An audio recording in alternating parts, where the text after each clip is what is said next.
Welcome to another deep dive, everyone. Today we're headed to a Boston neighborhood you might know by name, Oak Square. It's a fascinating place. Yeah, we got a request from a listener to really dig into Oak Square. Get to know the people and the places and what it was like to actually live there. Especially back in the 60s and 70s. Exactly. Nice. And luckily, we've got some great sources to help us paint that picture, right? Yeah. And they show us that Oak Square, well, it's more than just a neighborhood, isn't it? It's a story. Yeah, a story that goes way back. I mean, we're talking Native American settlements, pioneering educators, the rise and fall of industries, the whole shebang. Let's start at the very beginning then. Okay, back to the beginning. Before Boston was even Boston, Oak Square was part of what was called a praying village. Non-anthem. Non-anthem, yeah. Praying village, huh? Yeah. That's a new one for me. Our sources mention a Reverend John Eliot, who was a pretty important figure back then. 17th century. Right, 17th century. So what was his role in all of this? Well, Eliot was really dedicated to converting the native people to Christianity. He even went so far as to translate the Bible into Algonquian.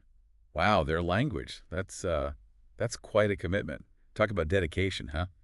But of course, Oak Square didn't stay a praying village forever. No, things started to change pretty dramatically when Brighton, which includes Oak Square, was annexed to Boston. When was that? 1874. 1874. Okay, so what happened then? Oak Square really transformed. It became a bustling streetcar suburb. And you can actually see that shift, that change, reflected in the architecture even today. Oh, the architecture. Yeah, that's always a good story. I'm picturing, those beautiful Victorian homes, maybe some colonial revival sprinkled in there, a few grand old churches too, right? You're getting the picture. Our sources actually mentioned a couple of landmarks, specifically the Presentation School Foundation Community Center and St. Columkill Church.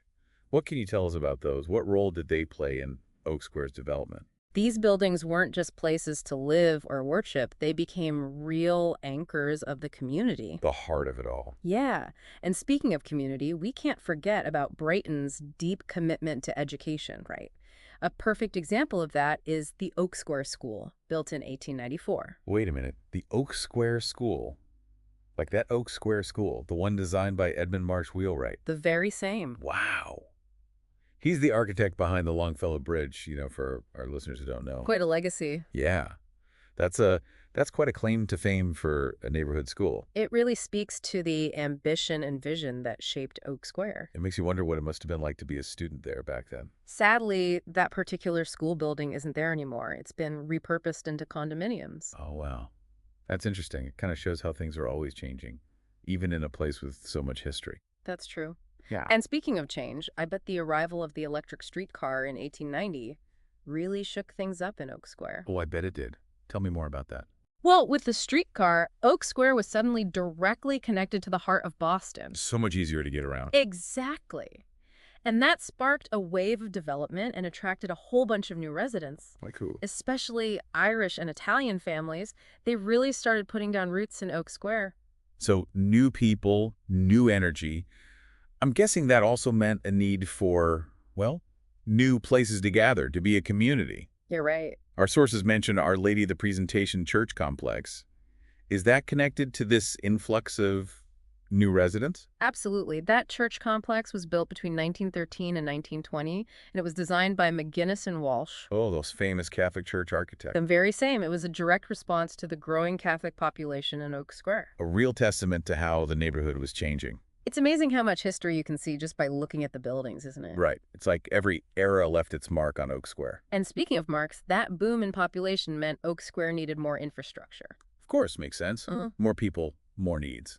Things like the Oak Square Fire Station, built in 1913. Oh yeah, that beautiful tapestry brick style. And then just a couple decades later, the Faneuil Branch Library. Bringing a little Art Deco flair to the neighborhood. Yeah, right. From churches to fire stations to libraries. It really seems like Oak Square was coming into its own. But all this growth, all this change, it must have come with some growing pains too, right? It did. In fact, that's where we start to see the beginning of a challenge that Oak Square still faces today. Gotcha. gentrification. As Oak Square became more desirable, housing costs started to rise. And that probably had a ripple effect on the community, right? Absolutely. It's a story we hear all too often, unfortunately. Balancing progress with affordability, it's tough. It is. But before we get too deep into the present day issues, maybe we can take a step back and talk about, I don't know, the feel of Oak Square back then. Yeah. Did it have that classic neighborhood vibe? Like mom and pop shops, everyone knows their neighbors. Oh, I bet it did. Back then, those local businesses, they were the heart and soul of a place like Oak Square. Right. Imagine walking down the street, you pop into the butcher, the bakery, maybe a five and dime. I love it. Those are the social hubs. People would catch up on the latest news, trade stories. Maybe get a killer cannoli and some gossip all in one stop. Exactly. It's funny how much our shopping habits have changed, isn't it? It really is. Nowadays, it's all online orders and those big box stores. But back then, that personal connection with the local shopkeeper, that was everything. It was, wasn't it? So do you think any of those businesses have survived? I'm sure some have. Yeah. While some may have faded away, Oak Square has managed to hold on to that strong commercial core. That's good to hear. You can still find that mix of small businesses, restaurants, those essential services that make a neighborhood tick. It's that blend of old and new that makes places like Oak Square so interesting, don't you think? I agree. But let's be real for a second. We can't talk about Oak Square's present without addressing gentrification. Right, right. We talked about those rising housing costs earlier, but what does that actually mean for the people who live there today? Well, it's a complex issue, no easy answers. On the one hand, gentrification can bring investment, revitalization. Sure. But on the other hand, it can price out longtime residents. It can change the character of a neighborhood. It's like a double-edged sword. You want progress, but not at the expense of pushing out the people who made Oak Square what it is. Yeah. So are there any efforts to, address this? Are there groups working to keep Oak Square affordable and inclusive? Absolutely. That's one of the things that makes Oak Square so special, actually. It's got those active, engaged residents. That's good. There are community organizations, neighborhood associations, even city officials all working to find creative solutions. Solutions to these challenges, yeah. It's really encouraging to see. Yeah. It is.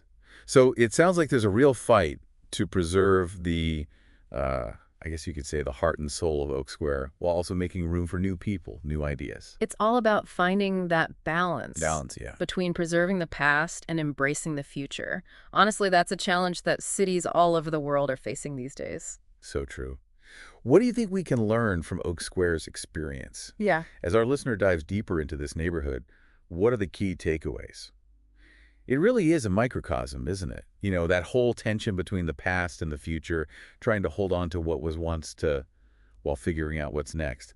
Oak Square is like a perfect example of that. And it seems to be handling it pretty well, too, wouldn't you say? You've got those trendy new spots popping up next to the old family businesses, and it somehow just works. It does. It's a pretty cool mix, actually. Yeah. So I guess we should get back to the listener's original question, huh?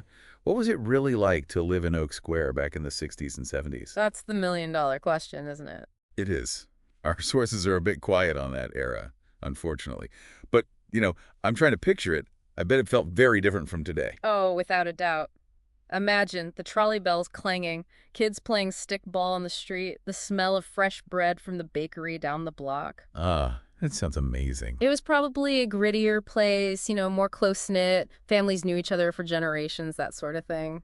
And that classic Boston spirit, right? I bet you could hear it in every conversation. Oh, absolutely. So where would everyone hang out? Was there like a local pub, a place where everyone gathered? Oh, there's always a spot like that, right? Every neighborhood has one, right? The pub, the corner store, even just a park bench. Those were the places where people connected, where those Oak Square stories came to life. I love that. It's like the heartbeat of the neighborhood right there.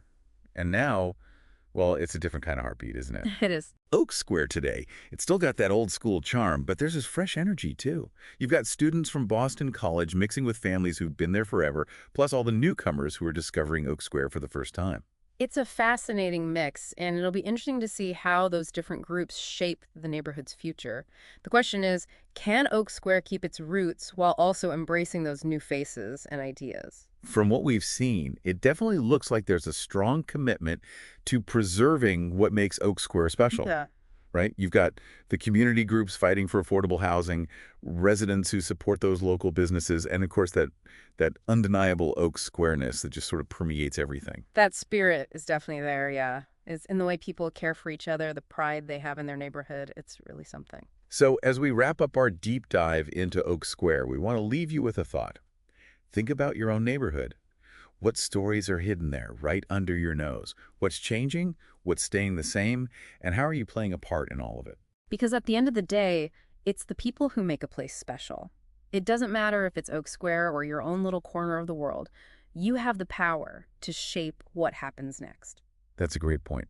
And we've only just scratched the surface of Oak Square, but hopefully this deep dive has sparked some curiosity, Yeah. giving you a glimpse into the heart and soul of this really amazing Boston neighborhood. Keep exploring, keep asking questions, keep diving deep.